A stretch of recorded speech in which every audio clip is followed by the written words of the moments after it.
la constitution guinéenne a été faite sous le régime de transition, dans un régime d'exception. Ils ont sélectionné quelques personnes et chacun des groupes est venu avec ses propres intérêts, ce qui fait c'est un amalgame d'intérêts. Donc déjà, le fonctionnement est très difficile, puisque parfois même nous sommes obligés de faire des accords politiques qui sont contraires à la Constitution. Deuxièmement, ce qui est normalement du domaine de la loi dans le système français est la loi organique. Vous savez, la loi organique, il faut la majorité de 2 tiers. Ce qui demande la loi organique est du domaine et se retrouve dans la Constitution. Donc, il y a les insuffisances notoires de cette Constitution. Et, évidemment, elle n'a pas été soumise au référendum. Si je prends par exemple le Conseil constitutionnel, dans le système français, le président est nommé par le président. Mais là, les magistrats qui étaient dans la commission pour faire la Constitution, on pensait que c'est eux qui devaient l'être, les avocats, la même chose, et les professeurs. Ce qui fait qu'on a un système où c'est les membres du Conseil constitutionnel qui élisent leur président. Bon. Ensuite, aujourd'hui, le monde a beaucoup changé. Donc, nous devons adapter notre constitution au changement du monde. Le grand problème qu'on a aujourd'hui, par exemple, en Afrique, c'est le changement climatique. Donc, la protection de l'environnement. Cela doit se retrouver dans la constitution. Deuxièmement, il y a la lutte contre la victimisation des femmes, les mariages précoces, et sur le genre.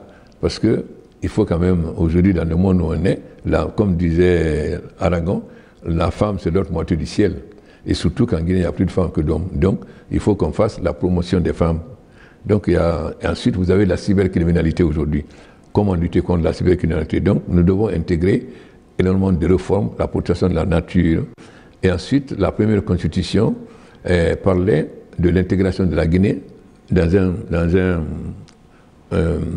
un environnement plus vaste, c'est-à-dire l'unité africaine, ce qui a disparu. Or, pour nous, c'est fondamental qu'on aille vers l'unité africaine. Donc ça doit se dans la Constitution. Donc, il faut adopter la Constitution à notre époque. Non seulement la connaissance des insuffisances par la façon dont ça a été adopté, mais aussi le monde a évolué et il faut adopter notre Constitution à ce nouveau monde. Donc ça n'a rien à voir avec le 3e mandat ou pas, mais l'opposition craignant sa défaite aux élections crie 3e mandat. Il s'agit de réformer la Constitution. Or, la Constitution donne le pouvoir au président de faire une nouvelle Constitution. Il suffit qu'il demande l'avis consultatif du président de l'Assemblée et soumettre au peuple au référendum. Donc le peuple de Guinée a le droit d'avoir une constitution moderne qui reflète les conditions de vie du monde dans lequel nous vivons aujourd'hui. La constitution est faite pour le peuple, au service du peuple. Donc il n'y a pas une constitution intangible. Vous savez, je ne sais pas combien de constitutions il y a en France et en Afrique. Et surtout, ceux qui critiquent aujourd'hui la réforme de la Constitution, c'est eux qui ont proposé une Constitution illimitée. Et principalement, celui qui parle le plus, c'est Cellou Diallo, c'est eux qui ont fait de la promotion du changement de Constitution pour passer, on avait une Constitution 2 fois 5 ans, ils sont passés 7 ans illimités. Donc une Constitution à vie. Bon, il y a beaucoup de pays qui ont changé de Constitution. Nous, depuis 2015, les gens voulaient qu'on fasse une nouvelle Constitution. Mais je leur ai dit, écoutez, nous sortons de l'Ebola, nous avons d'autres priorités. Attendons-nous d'abord à régler le problème économique, à finir avec le Fonds monétaire international. Parce que quand vous êtes au programme avec le Fonds monétaire lié au PPTE, vous ne pouvez avoir que des crédits concessionnels, c'est-à-dire maximum 1,5% sur 30 ans.